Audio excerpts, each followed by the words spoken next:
I'm going to walk you guys through making the pizza dough. I'm going to follow the recipe that you have as well, just following the exact same steps. That way you have a visual of what you're going to do when you have your chance to make the pizza dough. So the very first steps through prep work, of course, is to wash your hands. So I'll go ahead and wash my hands. And you're going to want to get your chef pants on. I already have mine on. And then you're going to want to mise en place and get out all your tools and equipment. So I also have out all the tools and equipment that you guys will be using and taking out as well to prepare your pizza dough. So again, you wrote down the kitchen tools needed, and I took out exactly those tools that we'll need. All right, so the very first step, again, just following these 6 basic steps, we're going to wash your work counter with a clean towel and cleaning spray.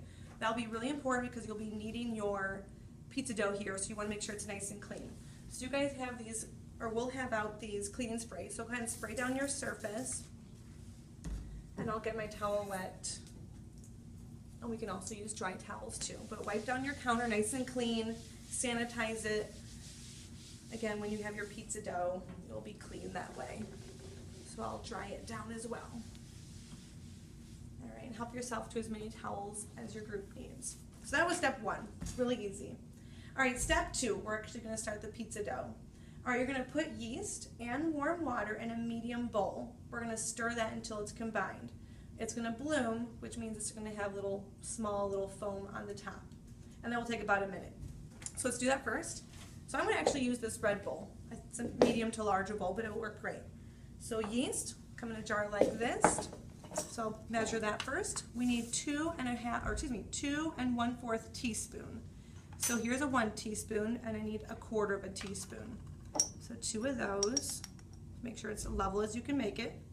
1, and then 2, and then just 1/4. Oops, excuse me. I'm looking at that again. That's a half. We need 1/4. So 1/4 of a teaspoon. All right, and then we need warm water. 1 cup of warm water. So please be sure to use your liquid measuring cup. Find your 1 cup line. You can use the tap water from the sink. And warm would be just it's comfortable to touch. Just nice and warm. You don't want it cold. You don't want it steaming hot. So this actually feels just right. Just warm, just comfortable to touch. Fill that up. And make sure you check for, yeah, it's still warm. I went a little too high, so again, check for accuracy on your flat surface. And that should be just about right. So you have your 1 cup, and you're going to add that into here. And we'll stir that just to combine the yeast and the water. And I'll just take a regular spoon just to stir that in. So that will take about a minute or so to, what they say, bloom, or kind of foam at the top, get little bubbles. Get on there a little bit better, the yeast. There we go. So what I'll do is I'm going to put that aside for now, so that way we can start our next step, number 3. It does say to whisk in the sugar, salt, and olive oil until dissolved, and we're going to add that right into the water and yeast. But I'm going to go ahead and put that in another bowl first. I'll go ahead and use this yellow bowl to add the sugar and salt while that's blooming.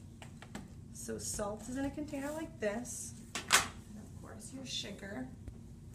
All right, sugar, we need 1½ teaspoons of sugar. 1½ teaspoons. So again, 1 teaspoon. You want to level it. Take your metal spatula and level it.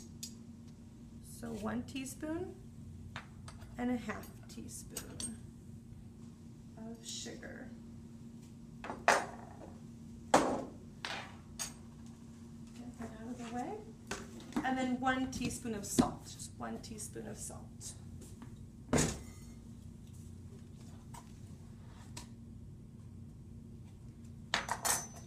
All right, olive oil will also be added, but I'm not going to add it in here. I'll go ahead and add it in with this.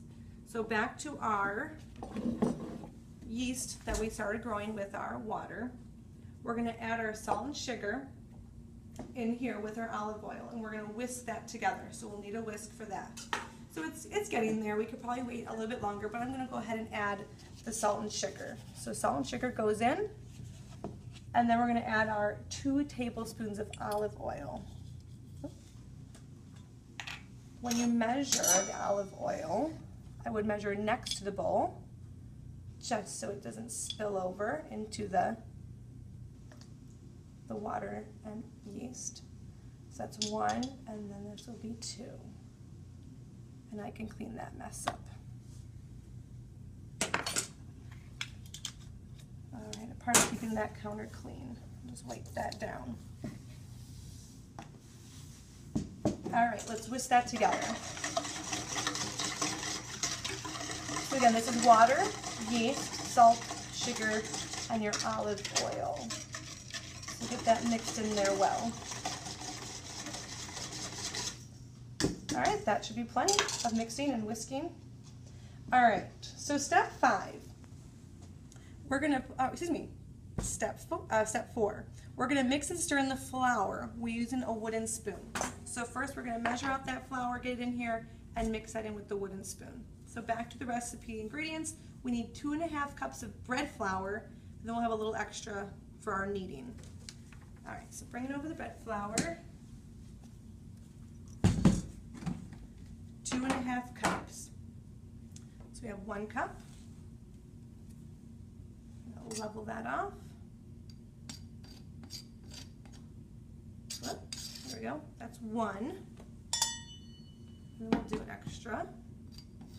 2. Level it. And then an extra ½ cup. Just a ½ cup.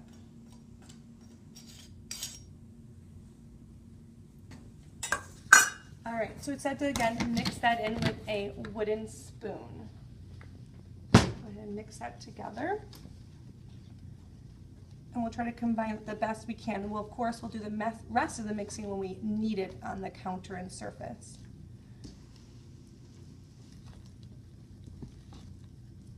All right, the next part will be fun and maybe a little messy as well. And that will be step number 5. We're going to pour the dough onto our floured surface and knead the dough until the dough is smooth. All right, let me go prepare my work counter. I want to dry it off so the dough doesn't stick. And it did say to have some extra flour, so I should have had that actually out. So what I would suggest is take maybe just a little bit of flour. I always like to put some on the table. That could be my working dough. My working flour. So flour the surface. That way the dough doesn't stick all over. You might want to even put some on your hands as well. We'll pour that out as much as you can get. Again, I'm making my hands a little floury. And again, this is the fun part. Get your hands a little floury, maybe dust them on top, and you're just going to start kneading back and forth. And folding those ends together. If you add too much flour to your surface, your dough is just going to get too dense. So you want to keep it somewhat smooth when you're kneading it.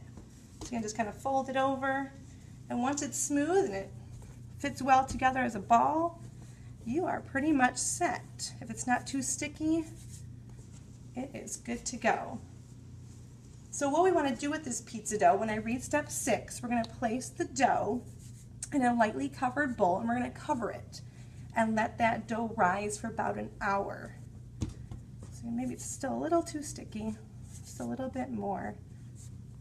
I think we're about good. All right, so there's a perfect pizza dough. So what I did was I took a metal bowl. Again, this is for step 6. I sprayed it with some cooking spray. That way the pizza dough does not stick. I'm just going to place it in there. And we're going to cover that with a towel. And we're going to let that sit for about an hour. So since it's going to sit for about an hour, me, the teacher, I will put your dough in a freezer bag, and we're going to freeze it. That way it will be ready for you to go the second day when you guys want to prepare your pizza dough and put your toppings on and eat it and enjoy it.